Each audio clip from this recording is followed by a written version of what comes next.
Muy buenas noches, amables televidentes en las redes sociales. Mi nombre es Pablo Rivera. El día de hoy, 23 de abril del año 2020, continuando con los conversatorios jurídicos en el Estudio Académico Rivera y Abogados y Asociados, contamos hoy con la presencia del doctor Benji Espinosa, quien es un amigo del estudio y aparte un reconocido jurista a nivel nacional e internacional.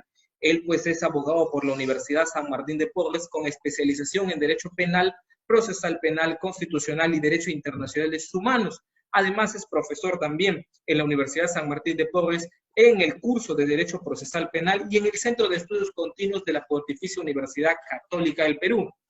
Ha realizado estancias académicas en la Corte Interamericana de Derechos Humanos y asimismo se ha especializado en el sistema penal acusatorio y en destrezas de litigación oral en la Academia de Litigación de la Universidad California Western School, Lau San Diego, de USA, Puerto Rico, Colombia y Chile. Sin mencionar además que es autor de diversos libros como Litigación Oral, Penal, Manual de Aplicación Práctica en Proceso Común, Aforismo Latino y Sistema Penal, y por supuesto es además columnista y autor de diversos artículos en la plataforma digital más grande de Perú, que es Legis Pasión por el Derecho LP, que también es, aparte de eso, un auspiciador de este evento académico en forma digital, que además, lógicamente, un gran abogado litigante en diversos procesos de naturaleza penal y casos emblemáticos. Y realmente es un placer y agradecerle porque se ha dado un espacio de su tiempo para compartir con nosotros. Doctor Benji, estamos en línea. Buenas noches.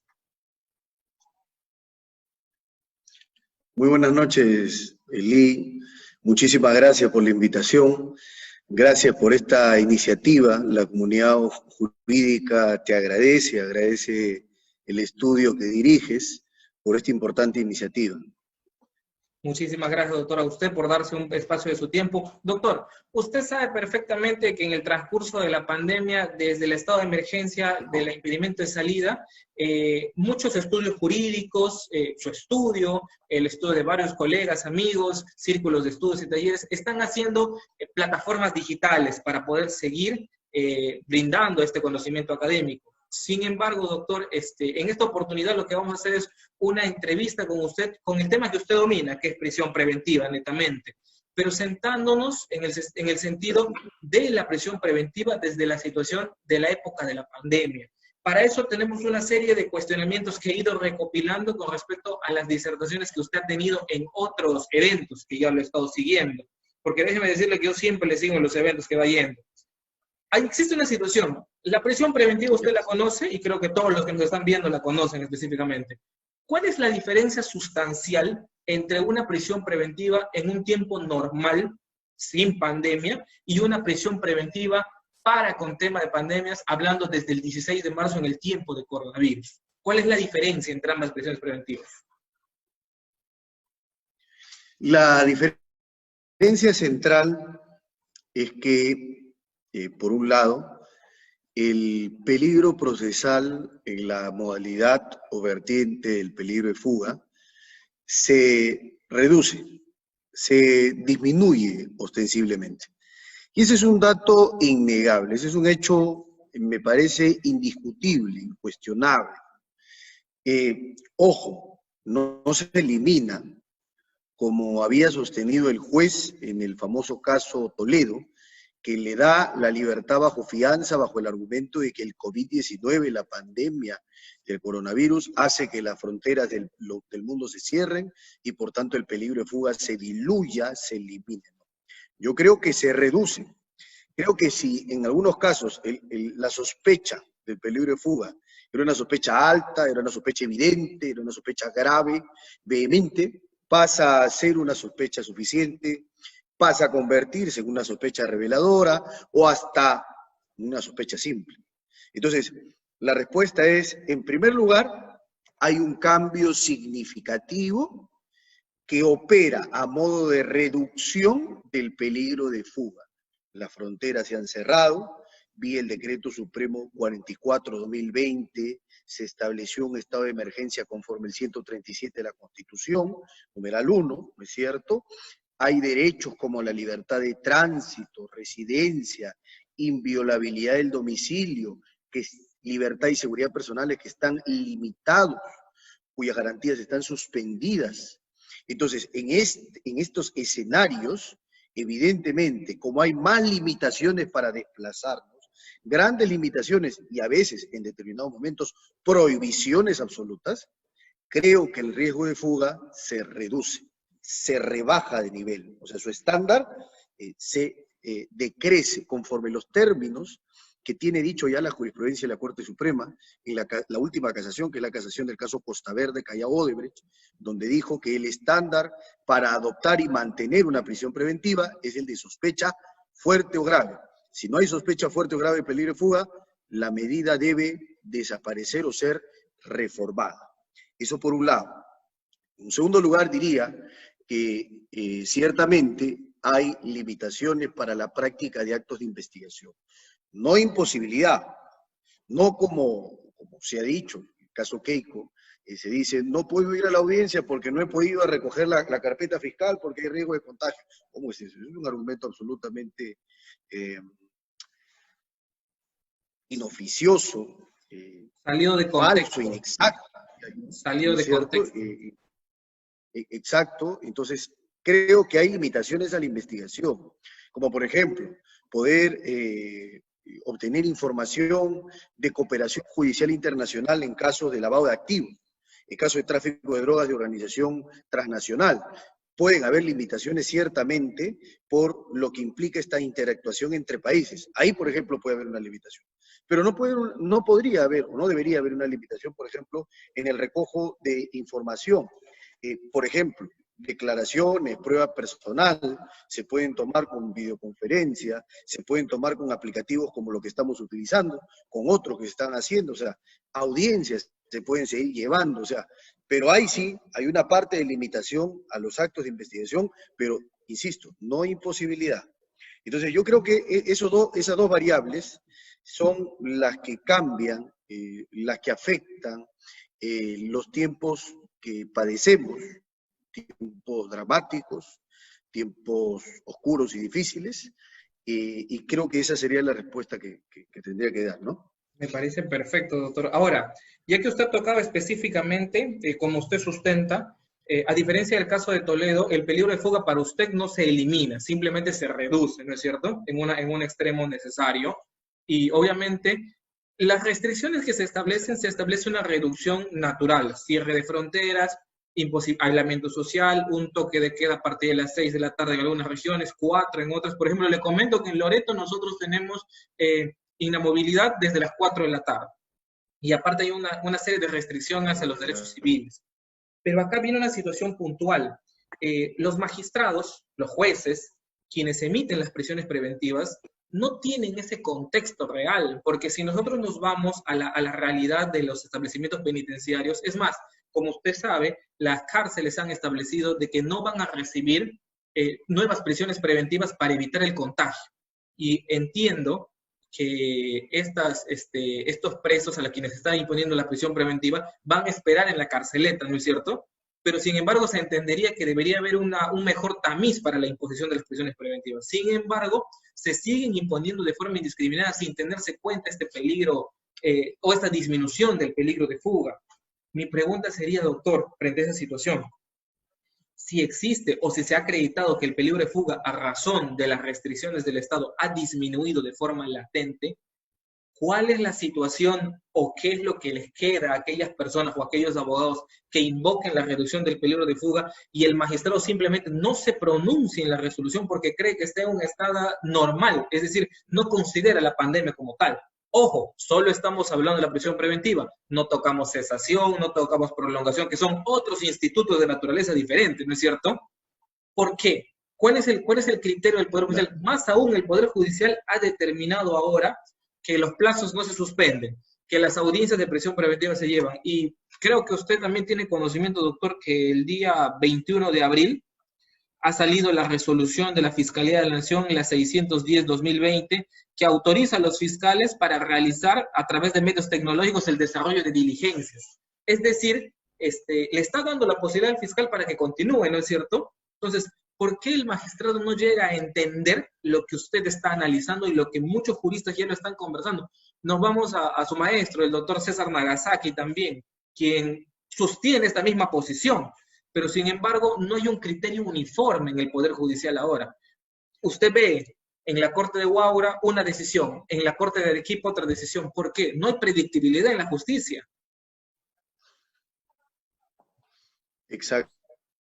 Y lamentablemente cuando no hay predictibilidad, cuando el sistema de justicia penal, que es la parcela del poder del Estado más sensible, que toca las libertades de las personas, que toca su seguridad, que toca su derecho, que toca su patrimonio, cuando el sistema penal no es predecible, estamos en riesgo todos, los que están presos y los que podrían estarlo, los que podrían recibir una denuncia, aun cuando sea infundada o falsa.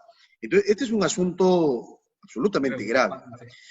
Primero, el dato cierto, incuestionable, de que estamos en tiempos de pandemia, de que hay estado de emergencia, de que hay limitación de derechos, de que el riesgo de fuga, por tanto, se ve reducido, es un hecho notorio. Como bien conoces, el artículo 156, numeral 2 del Código Procesal Penal, dice que no se prueba lo que es notorio. El hecho notorio no se prueba. Lo notorio es, lo incuestionable es, lo indiscutible, lo que debe estar fuera de toda duda es que vivimos en una circunstancia anómala, extraordinaria, y que merece también respuestas extraordinarias. Si ordinariamente teníamos jueces carceleros, esos jueces carceleros en esta situación extraordinaria deben ser jueces garantistas. Mensaje para Carguancho. Entonces, el punto es que va a ver el video, seguir va a ver el video. Con medidas, no podemos seguir con medidas ordinarias en situaciones extraordinarias, en eventos extraordinarios. Por ejemplo, yo diría, desde el punto de vista de la defensa, nosotros instemos ceses de prisión preventiva bajo una interpretación pro homine, extensiva, garantista, protectora del artículo 283, específicamente el numeral 3 cuando se refiere a los nuevos elementos de convicción. ¿Qué nuevo elemento de convicción hay? Este evento, esta pandemia que estamos sufriendo y padeciendo todos, los que se contagian y los que tenemos riesgo. Cualquiera de nosotros podemos contagiarnos. Eso es uno. Dos, puede invocarse también el artículo 255, numeral 2. Y ya hay una resolución del Consejo Ejecutivo del Poder Judicial para que los jueces revisen de oficio las prisiones preventivas. Y eso está regulado, ¿no es cierto?, como facultad, como previsión normativa, en el 255, numeral 2. Las medidas cautelares no son ad infinitum, no son ad perpetuum, son medidas temporales, acotadas, provisionales, sujetas a la cláusula rebus sic stantibus, y por tanto revisables, reformables aún de oficio, sin que nadie lo pida. 3. La revisión periódica de oficio, que es un deber que deriva del 7.3 de la Convención Americana, prohibición de detenciones arbitrarias. La Corte, entre otros, en el caso Carranza-Alarcón contra Ecuador, ha dicho que los estados, a través de los jueces, deben revisar de oficio si las prisiones preventivas se mantienen o no. Los jueces deben hacerlo, atendiendo a la circunstancia actual que vivimos. Variaciones de prisión por detención domiciliaria en atención al 290, uno de los supuestos del 290 del Código Procesal Penal sobre detención domiciliaria es cuando hay enfermedad grave. El caso de los valetudinarios. Puede que una persona tenga una enfermedad ordinaria, pero en estos tiempos esa ordinaria se convierte en grave, existe el riesgo de que sea grave, entonces hay que proceder con una variación de prisión a detención domiciliaria. Y en el peor de los casos, cuando el sistema de justicia penal ordinario fracase, tocamos la puerta del habeas corpus, el habeas corpus correctivo, para garantizar condiciones de vida digna y derecho a la salud de los internos. Doctor, y continuando con el tema, muy agradecido por su intervención y por su participación en el conversatorio jurídico el día de hoy. Realmente estamos muy contentos con su participación. Agradecemos todo el tiempo brindado con nosotros. Antes de terminar la entrevista, quisiera que saber, usted conoce la situación que está viviendo el Perú y el mundo en general, algún mensaje adicional para las personas acá dentro de nuestro país que están lógicamente pasando por esas circunstancias, y especialmente para los abogados quienes no somos los profesionales de primera línea, pero estamos en nuestras casas haciendo otros tipos de labor y estamos contribuyendo también para tratar de mitigar un poco este tema de la pandemia. Sí, un mensaje especialmente para los abogados, para los colegas y los colegas que ejercen en materia penal, como yo, como tú, Lee. Son tiempos difíciles, pero hay que aprovecharlos para cultivarnos, para capacitarnos, para leer en solaz, en calma, en tranquilidad.